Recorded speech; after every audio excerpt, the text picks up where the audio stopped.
અમદાવાદના જગન્નાથ મંદિરે ભક્તોની ભારે ભીડ જામેલી છે। વહેલી સવારથી ભગવાનના દર્શને ભક્તો આવી રહ્યા છે। જગતના નાથના દર્શન કરી ભક્તો ભાવ વિભોર બન્યા। ઉત્તરાયણ પણ દેવ દર્શન અને દાનનું ખાસ મહત્વ રહેલું છે અને એટલા માટે જ વહેલી સવારથી આજના દિવસની શરૂઆત ભક્તો ભગવાનના આશીર્વાદ સાથે કરી રહ્યા છે।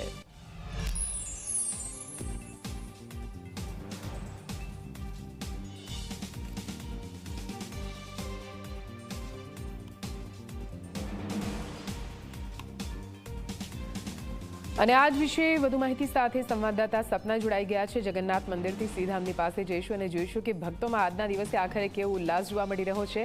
સપના, પહેલા તો મકર સંક્રાંતિ અને ઉત્તરાયણ પર્વની આપને ખૂબ ખૂબ શુભકામના। જગન્નાથ મંદિરે આપ પહોંચ્યા છો, ભગવાનના દર્શન આજે કર્યા છે અને ભગવાનના દર્શનના સાથે આજે આપનો દિવસની શરૂઆત થઈ રહી છે। આજે મંદિરમાં કેવા દ્રશ્યો જોવા મળી રહ્યા છે, કેમ કે આજનો દિવસ ધર્મ અને આસ્થાની રીતે પણ ખૂબ જ મહત્વપૂર્ણ ગણવામાં આવે છે। ભક્તો ભગવાનના આશીર્વાદથી આજના દિવસની શરૂઆત કરતા હોય છે। દાનનું પણ વિશેષ મહત્વ રહેલું છે। મંદિરમાં કેવું આયોજન છે, ભક્તોની શું લાગણી? સપના,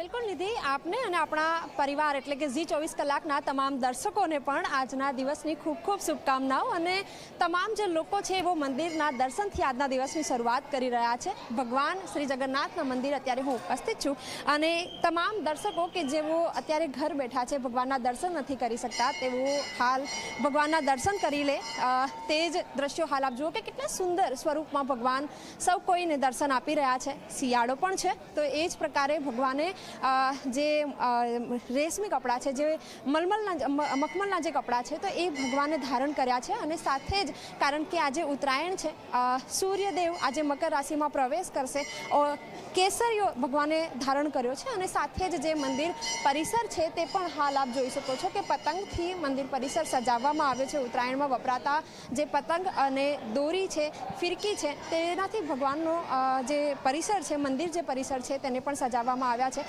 અને તમામ જે ભક્તો છે એવો આ દર્શન કરીને ખૂબ ભાવ વિભોર થઈ રહ્યા છે। એમની સાથે વાતચીત પણ કરીશું, એમને પૂછીશું કે ભગવાનના દર્શન કરીને તેમને કેવો લાભો મળી રહ્યો છે। એમની સાથે વાતચીત કરીશું, એમને પૂછીશું। બા, આપ જણાવો, ભગવાનના દર્શન આપે કર્યા, કેવો અનુભવ થઈ રહ્યો છે? આમ હૃદય એકદમ દ્રવિત થઈ ગયું છે અને અમને અમારા પાડોશી તરફથી ખૂબ ખૂબ અભિનંદન કે એ અમને લઈને આવ્યા છે।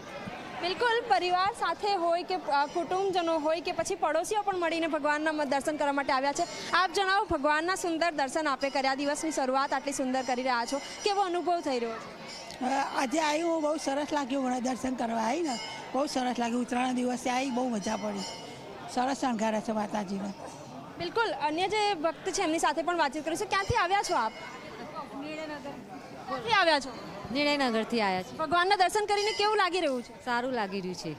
બિલકુલ નિધિ, દૂર દૂરથી તમામ જે ભક્તો છે તેઓ અહીં આવી રહ્યા છે। એમ તો ધાબા પર જ આખો દિવસ વિતાવવાનો છે, ઊંધિયા પૂડીની જે જયફત છે એ પણ માણવાની છે, પરંતુ એની પહેલાં આપણી જે સંસ્કૃતિ છે કે હંમેશા શુભ દિવસની શરૂઆત મંદિરથી જ થતી હોય છે અને તમામ જે લોકો છે પરિવાર સાથે મંદિરે પહોંચી રહ્યા છે અને ભગવાનના દર્શન કરી રહ્યા છે। નિધિ, બિલકુલથી સપના, આભાર પૂરી માહિતી માટે। તો ઝી 24 કલાક પર ભગવાન જગન્નાથના આપ કરો દર્શન। આજના દિવસની શરૂઆત ભગવાનના આ મનોહર રૂપ સાથે કરો। આમ તો ભગવાનને આજે આપણે પતંગ ઉડાડવા માટે પણ આપતા હોઈએ છીએ। ભગવાન પણ તેમની અનેરી લીલા સાથે અલગ અલગ લીલાઓથી આપણને આ જ રીતે કહી શકાય કે તહેવારોમાં પણ કેવી રીતે નવા ઉત્સાહ અને ઉમંગ સાથે જીવી શકાય છે તેનો સંદેશ આપતા હોય છે।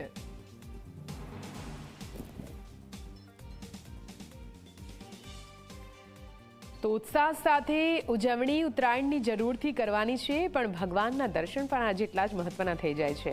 ઉત્તરાયણ એટલે કે મકર સંક્રાંતિનું ધાર્મિક રીતે પણ એટલું જ મહત્વ છે। આજે દાનનો પણ અલગ મહિમા છે, ભગવાનના દર્શનનો પણ અલગ મહિમા છે। ત્યારે જુઓ, ઉત્તરાયણના દિવસે એટલે કે મકર સંક્રાંતિના દિવસે ભગવાન જગન્નાથના નવા સ્વરૂપના દર્શન, કેવી રીતે પતંગથી લઈને નાની ફિરકીઓ સહિત અલગ જ સજાવટ ભગવાન માટે કરવામાં આવી છે।